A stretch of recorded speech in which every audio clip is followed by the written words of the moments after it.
where the River Dee curves towards the Irish Sea, less than 3 miles from the Welsh border.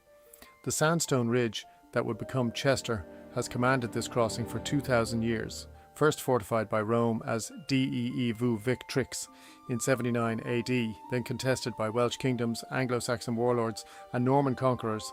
This single site has been continuously occupied through every major transformation of British history.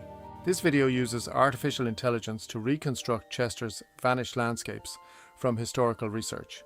These images are interpretive. Small inconsistencies may appear, but they allow us to visualize buildings, streets and skylines that no photograph could capture, bringing 2 millennia of architectural change into view.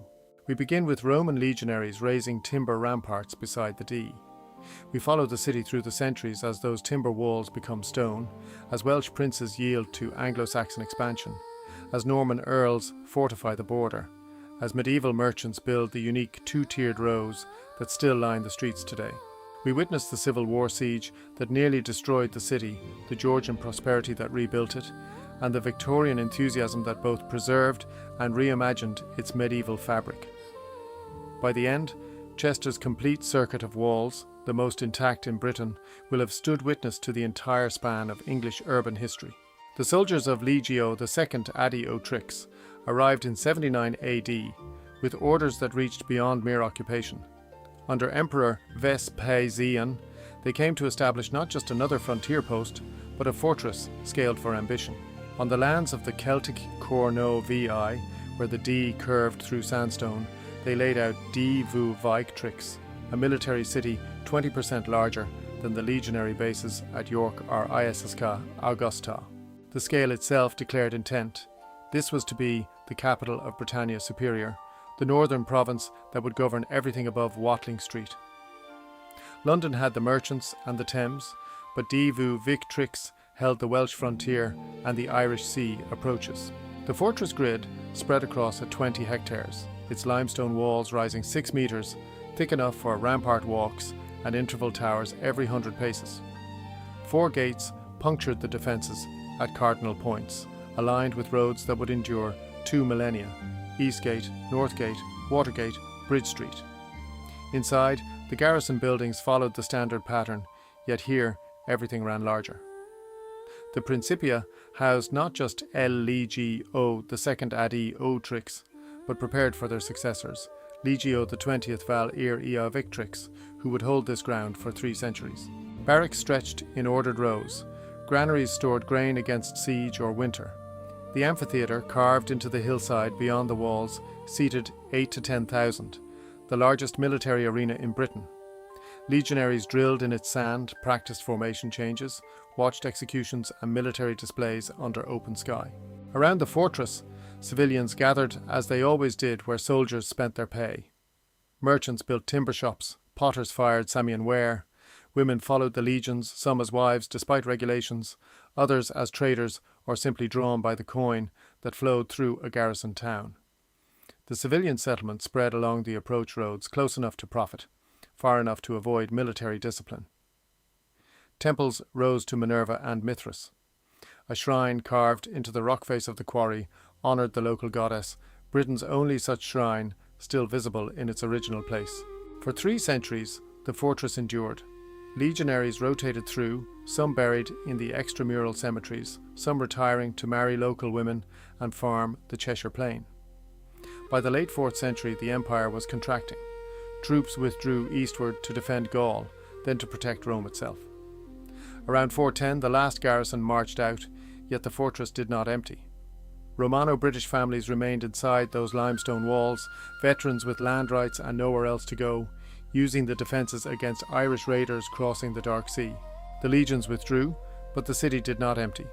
When Rome's administrative machinery collapsed in 410, the Romano-British population at Deverdoi, derived from the River Dee, Duv Ardui in Welsh, maintained occupation of the fortress that had sheltered 20,000 souls at its height. Unlike so many Roman sites across Britain, where stone was plundered and streets returned to mud, Chester passed into the Welsh kingdom of Powys, with its defences largely intact.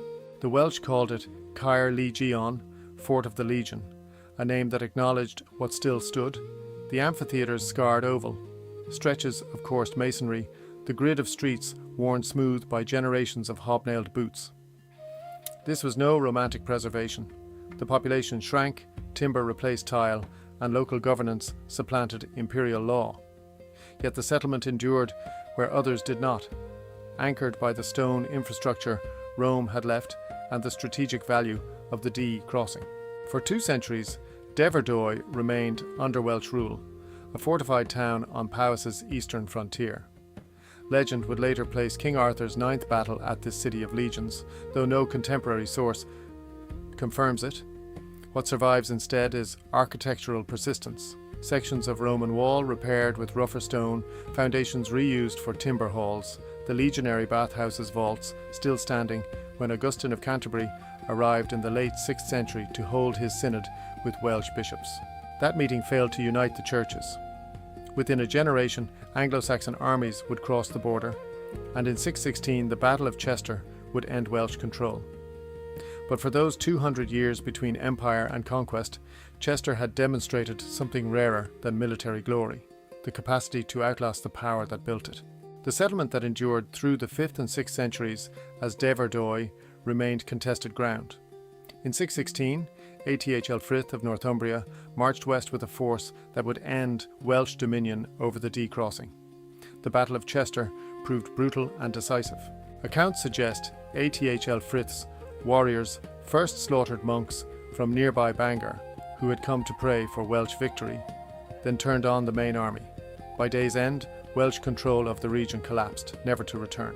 The victors adopted the Old English name Lega Chester, Fortress of the Legions, a name that persisted until the 11th century when common usage simplified it to Chester. The Roman walls, battered but standing, now enclosed an Anglo-Saxon settlement.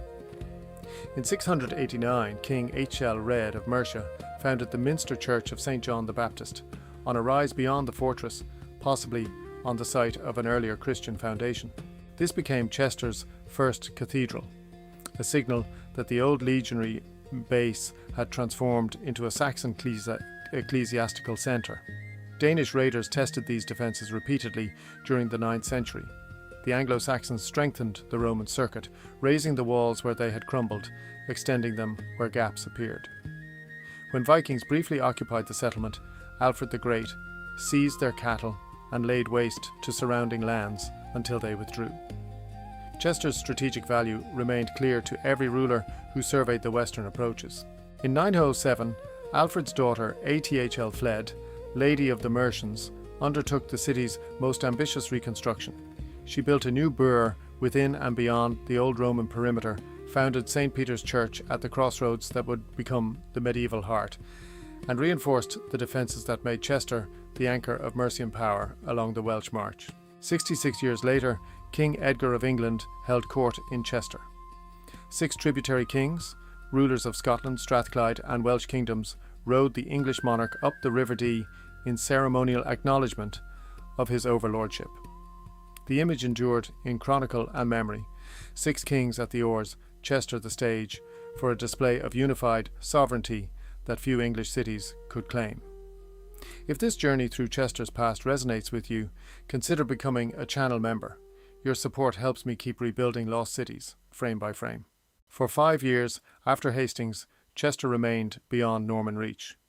While southern England bent to William's authority, this border fortress held out, neither yielding nor openly rebelling, simply enduring as the tide of conquest spread north and west. When submission finally came, likely around 1071, the conqueror understood what the Romans had grasped 1,000 years earlier. Whoever controlled this crossing commanded the approaches to Wales. William's response was swift and deliberate. He granted the earldom to Hugh d'Avranches, his most brutal and trusted magnate with powers that bordered on kingship itself. As Earl of Chester, Hugh held not merely lands but palatinate authority, the right to raise armies, mint coin and administer justice without royal interference. The Welsh border demanded not a tenant but a warlord, and Hugh d'Avranches, grossly fat and unflinchingly violent, answered that need precisely.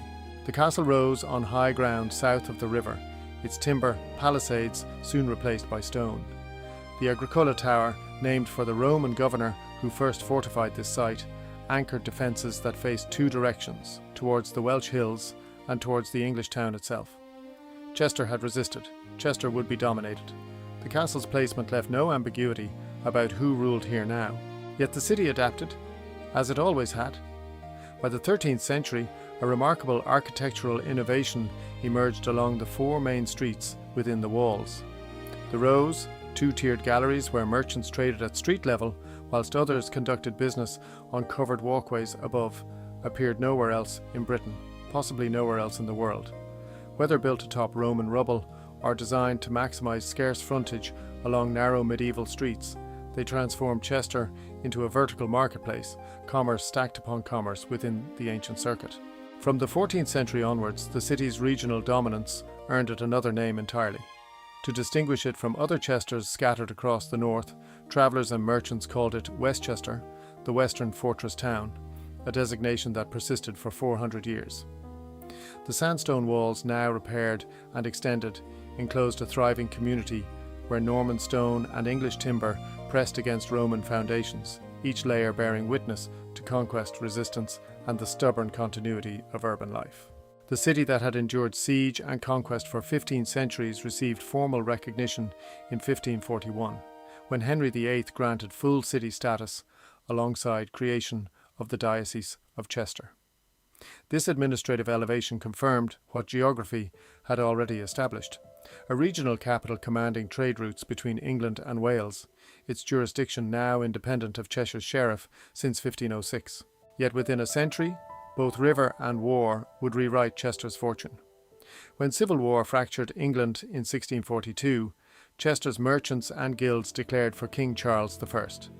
The city's strategic position, its intact Roman walls, and its proximity to royalist Wales made it invaluable. Parliamentary forces under Sir William Brereton tightened their grip through 1645, cutting supply lines, whilst artillery pounded the sandstone defences. The siege dragged through autumn into winter. Inside the walls, provisions dwindled. Citizens melted lead from cathedral roofs for munitions. The bombardment left scars still visible today, cannonball impacts cratered into the stonework of towers that had stood since legionary times. In February 1646, after 18 months of encirclement, the garrison capitulated. Mayor Charles Whalley was removed from office, replaced by the parliamentarian alderman William Edwards. The Royalist MP and former Mayor Francis Gamble watched as parliamentary commissioners ordered D mills demolished, rebuilt later on city land under new authority. Chester's resistance had bought time for the King's cause in the northwest, but the price was paid in shattered commerce and damaged infrastructure. Whilst masons repaired the walls, the River Dee pursued its own siege, slower, inexorable, terminal. Silt accumulated year upon year, choking the channels that had carried Roman supply ships and medieval wool cargoes. By 1700, vessels that once docked beneath the walls anchored instead at Liverpool, where the Mersey's deeper estuary welcomed trade.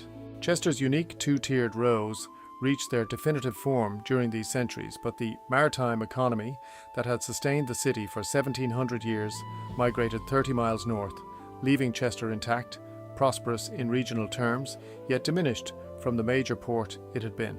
The industrial transformation that arrived in the late 18th century brought canal basins, railway termini, and something entirely unexpected: a thoroughgoing architectural fantasy. Newtown, bounded by the Shropshire Union Canal, became Chester's industrial heart. The Chester Cattle Market occupied its centre, whilst two railway stations anchored the transport network. Chester General opened in 1848 with an Italianate frontage that announced the city's new prosperity.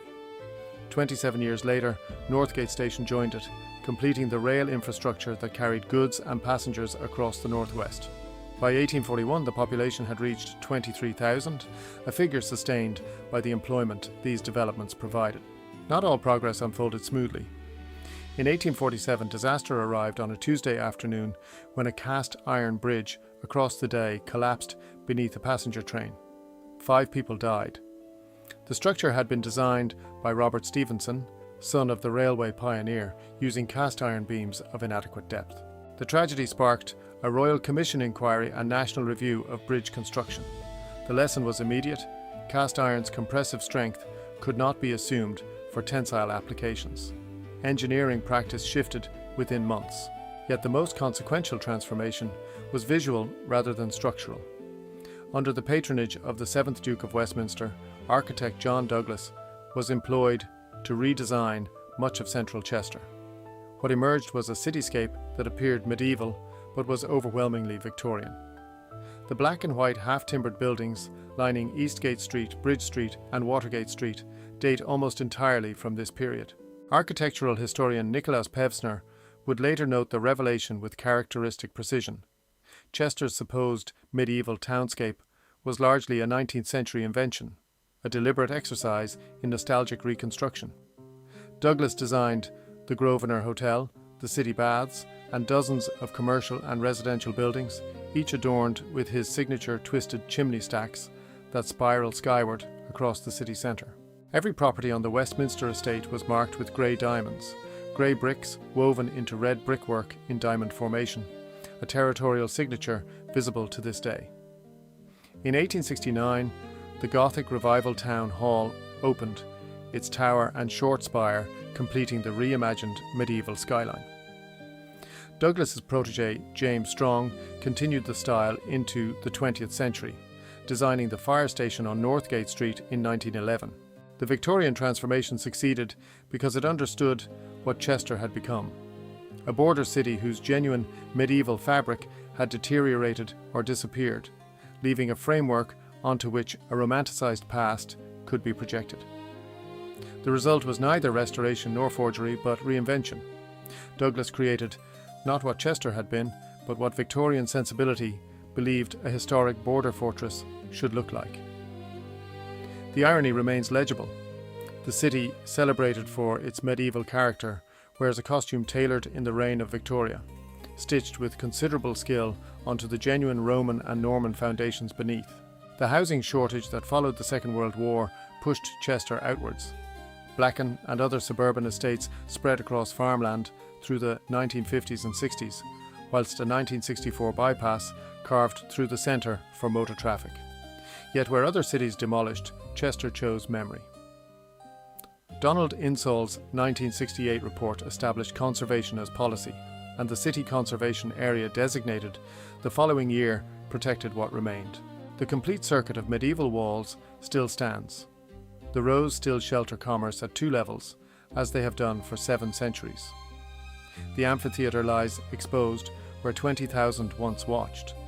From legionary fortress to border stronghold, from siege to stagnation, from Victorian reinvention to modern preservation, Chester has layered each century upon the last without erasing what came before. 2,000 years of continuous occupation have created not a museum, but a palimpsest where every age remains legible beneath the surface of the next.